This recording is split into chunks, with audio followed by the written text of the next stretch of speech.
Kia ora Year 12 and 13. In this video I'm going to go through what we call irrational equations. This is based on Nulake pages 30 to 33. So the first example I'm doing is a straightforward one that shows us the basic pattern here. Okay, so I'm going to do the problem first and then we'll look at how to break it into steps. I'm trying to solve for x. So I'm seeing this square root of x here. Right, so I'm not liking the look of that, so what can I do with that? I can square both sides. That will give me x is equal to 2x minus 1 squared. Expanding that out, I get x equals 4x squared minus 4x plus 1. So now I solve the quadratic, which is 4x squared minus 5x plus 1 equals 0. So that factorises easily to 4x minus 1 times x minus 1 equals 0. So here's the tricky bit. It looks like there are two solutions in here, x equals 1 or x equals, I'll put 0.25, 1/4. I'm going to put a big question mark there because they are two plausible solutions, but we have to check them both. The reason that we have to do that, especially in these problems, is because of this operation here where I'm squaring things. Okay, so that means that sometimes I'll get what we can think of as an extra solution that doesn't actually solve that equation. I'll talk about that a bit more in class. But basically what it means is whenever I get one of these, I must check back because chances are one of these two is not going to work.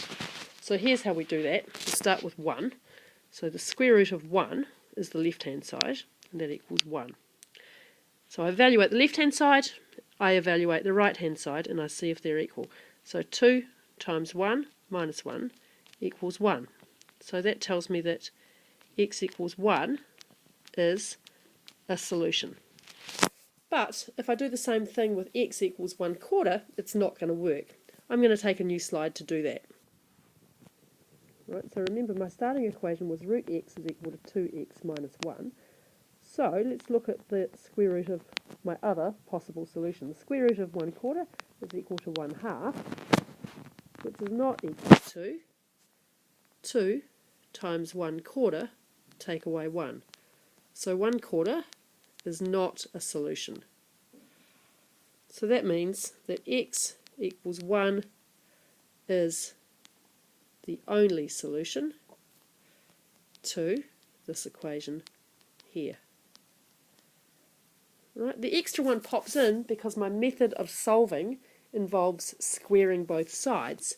And when I square both sides, I lose information about whether I was starting with a negative number or a positive number. So that's the basic idea. Right, so I'm going to work out 4 steps that we can use if you like thinking about steps in solving these kinds of problems, and they're coming on a new slide now. Right, so the pattern that we're working with is equations like this or equations like this. Right, anything that's got a square root in it. Step 1 is to get the surd onto one side. Step 2 is to square both sides. Step 3 is to solve the quadratic. And step 4 is to check. Right, there's nothing fancy about those steps. If you're reading your Nulake properly, they're exactly the steps that they've suggested in there. And as we do more complicated ones, we're going to have to amend those steps a little bit. Right, so on to some more. Okay, so same idea here. I'm going to square both sides. X minus 4 squared is equal to 9x. Right, what I'm doing here is squaring all of that. So x squared minus 8x plus 16 equals 9x. X squared minus 17x plus 16 equals 0. So it looks like it's going to be x minus 16, x minus 1. So let's see what we're going to do here. Well, we're going to have to check both of those solutions, and we're going to do that now. So x equals 16 or 1. Right, so 16 minus 4 is equal to 12, which is equal to 3 times the square root of 16. So that's fine. What about 1? Well, 1 minus 4 is equal to negative 3. 3 root 1 is not equal to negative 3. So x equals 16 is the only solution. Right, so remember back here, when I solve my quadratic, really important that you put that question mark in to jog your memory that you've got to check them. Okay, this one's similar, but I've put it in on purpose because in the last one I think we had 3 root x on one side. So when we squared it, obviously we get 9x. In here, we've got 12x, but the 12 is square rooted. So when I square both sides of this, I get 12x equals 3x plus 1 squared. Now it's obvious, but if you're in a hurry, you might muck that up. Don't put 144x there. Okay, now we're going to expand and get this. Now we're going to rearrange. 9x squared minus 6x plus 1 is equal to 0. So that's a perfect square. 3x minus 1 squared is equal to 0. X equals 1/3. Only got one solution. It's probably going to work, but let's check it anyway. Well, the square root of 12 times 1/3 is equal to root 4, which is 2. On the right hand side, 3 times 1/3 plus 1 is also equal to 2. Right, so x equals 1/3 is a solution. Right, next one. Slightly different. And this is straight out of nulake. So solve this equation for x in terms of t. In other words, we're being asked to make x the subject of the formula. So what are we going to start with? Well, it's a little bit different because it's got surds on both sides. I am going to just start by squaring both sides. Okay, so let's see what happens when I do that. So this is nulake 172, just in case you've already done it. Square both sides and we're going to get x minus t is equal to root x minus 4 squared. So far so good. X minus t is equal to x minus 8 root x plus 16. That leaves me with the x's can be subtracted from both sides. I'm going to do this one really slowly. Negative t is equal to negative 8 root x plus 16. Just remember where I'm going. I'm trying to make x the subject. So let's see what we've got. Well, we've got 8 root x is equal to 16 plus t.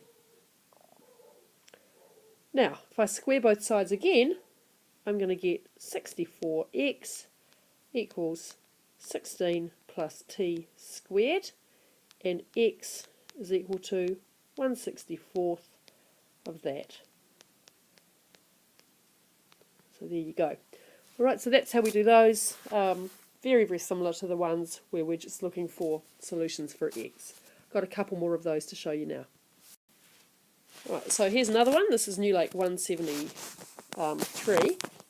Solve this equation for x in terms of k. Right, so again, we're going to square both sides and go from there. K squared times x plus 1 is equal to 9x. Expanding out, k squared x plus k squared is equal to 9x. We're going to collect everything up that's got an x in it, and we'll get k squared minus 9. Whoops, k squared minus 9 times x is equal to negative k squared. So x is equal to k squared divided by 9 minus k squared. Now when I do that, that's fine, but I now have a restriction on what k can be. K may not be equal to 3 or negative 3. Okay, because I can't have 0 in the denominator. Last one coming up. Right, solve this. So in this case, I want to make sure I've got one surd on each side. So it's slightly different from how we've done the other ones, but I think by now should be pretty intuitive. Squaring both sides, I get k squared times x minus 1 is equal to 16x. So k squared x minus 16x is equal to k squared, rearranging. I want all of my x stuff on one side. Got that, so I'm going to factorise x into k squared minus 16 equals k squared. X is now equal to k squared over k squared minus 16. So just look again, I've got a restriction on my denominator. K cannot be equal to 4 or negative 4. Okay, so this here, this is my answer, and I need both of those bits. Right, I need to say that k cannot be those two values. Alright, that's all for now. If you've bought the D&D books, there are some really good examples of these and those. I might go over some of them in class. Thanks for watching, and let me know if you've got any problems with these.